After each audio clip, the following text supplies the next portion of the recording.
আসসালামু আলাইকুম ওয়া রাহমাতুল্লাহ। প্রিয় দর্শক, সকলকে জানাচ্ছি আন্তরিক শুভেচ্ছা ও মোবারকবাদ। আহলে হাদিস, লামাজহাবি, সালাফি যে নামেই চেনেন না কেন, এই দলগুলো যে বাংলাদেশে ফিতনা ছড়ায় তার ছোট্ট একটি দৃষ্টান্ত, একটি প্রমাণ আপনাদের সামনে তুলে ধরছি। প্রিয় দর্শক, আহলে হাদিস, লামাজহাবি ব্যক্তিদের মধ্য থেকে অন্যতম এবং সুপরিচিত ব্যক্তিত্ব আব্দুর রাজ্জাক বিন ইউসুফ সাহেব বিগত কয়েক বছর পূর্বে এক বক্তব্যে বলেছিলেন, আপনি আপনার গায়ের চাদরটিকে এক বালতি চুনায় ভিজিয়ে নিন, তারপরে সেই চাদর গায়ে দিয়ে সালাত আদায় করুন, আমি বলছি আপনার সালাত হয়ে যাবে। আব্দুর রাজ্জাক বিন ইউসুফ সাহেব যেই হাদিসের দৃষ্টিকোণ থেকে এই মাসআলা মানুষের সামনে উপস্থাপন করে বিভ্রান্ত ছড়ানোর চেষ্টা করেছে, সেই হাদিসটির অবস্থান নিয়েই আজকে আলোচনা। হাদিসটি কি? عن أنس رضي الله تعالى عنه أنه قال أن ناسا من عرينة قدموا المدينة فاجتووها। আহলে উরাইনা একটি গোত্র, একটি সম্প্রদায়। এই সম্প্রদায়ের কিছু সংখ্যক লোক মদিনায় আগমন করলেন। ফাজতাওয়াহা, মদিনার আলো বাতাস তাদের শরীরে সইল না, অর্থাৎ মদিনায় আসার পরেই তারা বিভিন্ন রোগে আক্রান্ত হয়ে পড়ল। ফাবাআতাহুম রাসূলুল্লাহ সাল্লাল্লাহু আলাইহি ওয়াসাল্লাম ফি ইবিলিস সাদাকাহ। আল্লাহ রসুল সাল্লাল্লাহু আলাইহি ওয়াসাল্লাম এই গোত্রের লোকগুলোকে সদকার উটনির কাছে পাঠিয়ে দিলেন। পাশাপাশি ওয়াকালা ইশরাবু মিন আলবানিহা ওয়া আবওয়ালিহা। আল্লাহ রসুল সাল্লাল্লাহু আলাইহি ওয়াসাল্লাম তাদেরকে রোগ থেকে নিরাময় হওয়ার জন্য বা রোগ মুক্তি লাভ করার জন্য তাদেরকে বলে দিলেন, তোমরা সেই সদকার উটনির পেশাব পান করবে এবং দুধ পান করবে। এই হাদিসের দৃষ্টিকোণ থেকে আমাদের দেশে লামাজহাবি, সালাফি মানহাজের ভাইয়েরা বলে থাকেন, পেশাব এটি পাক, এটি নাপাক নয়, সুতরাং আপনি আপনার চাদরটি পেশাবের মধ্যে ভিজিয়ে তারপরে সেই চাদর গায়ে দিয়ে সালাত আদায় করুন, আপনার সালাত হয়ে যাবে। প্রিয় ভাইয়েরা, এই হাদিসের অবস্থান নিয়ে সামনে আলোচনা করব, পাশাপাশি এই হাদিসের বিপরীত একটু কথা বলে রাখি। দেখুন, عن أبي هريرة رضي الله تعالى عنه أن رسول الله صلى الله عليه وسلم قال استنزهوا من البول। আল্লাহ রসুল বলেছেন, পেশাব থেকে বেঁচে থাকো। কেন? فإن عامة عذاب القبر منه। পেশাবের কারণেই কবরে বেশিরভাগ আযাব এবং শাস্তি হয়ে থাকে। প্রিয় দর্শক, এই হাদিসের মাধ্যমে বোঝা গেল পেশাব নাপাক, আর আহলে উরাইনার সেই হাদিস দ্বারা বোঝা যাচ্ছে পেশাব পাক।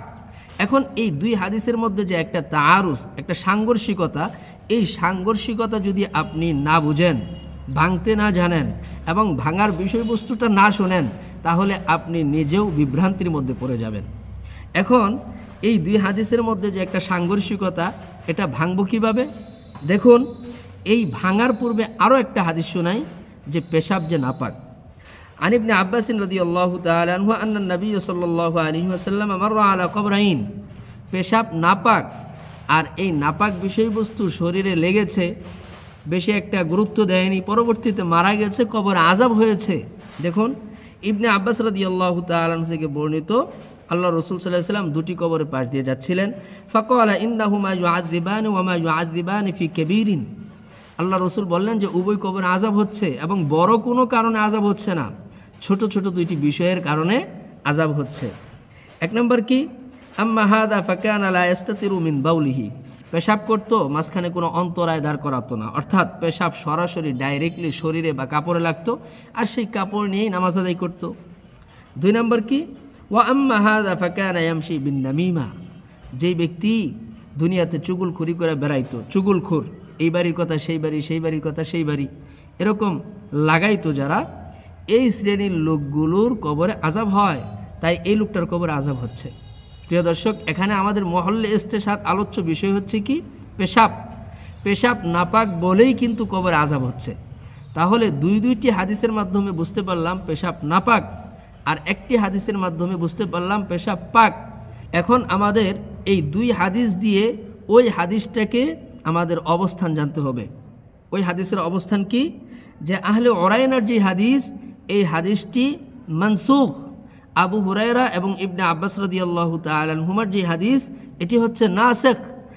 আর কোনো হাদিস যখন মানসুখ হয়ে যায়, পরিত্যক্ত হয়ে যায়, সেই হাদিসের হুকুম রহিত হয়ে যায়। সুতরাং বর্তমান সময়ে যদি কোনো ব্যক্তি বলে যে আপনি আপনার চাদরটিকে পেশাবের মধ্যে ভিজিয়ে নিন, তারপরে সেই চাদর গায়ে দিয়ে সালাত আদায় করুন, সালাত হয়ে যাবে, সম্পূর্ণ ভুল কথা। এখন আপনি বলবেন যে ভাই আপনি মুখস্থ বলে ফেললেন যে আনাস রাদিয়াল্লাহু তাআলা আনহু থেকে বর্ণিত হাদিসটি মানসুখ, আর আপনি পরপর যে দুইটি হাদিস বললেন সেটি নাসেখ। প্রমাণ কি? প্রমাণ দেখুন, হাদিসু উরায়না মানসুখুন, আহলে উরায়নার যে হাদিস সেটি মানসুখ। কেন? লিআন্নাহু ওয়াকা ফিস সানাতিস সাদিসা মিনাল হিজরা, কেননা আহলে উরায়নার ঘটনা ঘটেছে ৬ষ্ঠ হিজরিতে।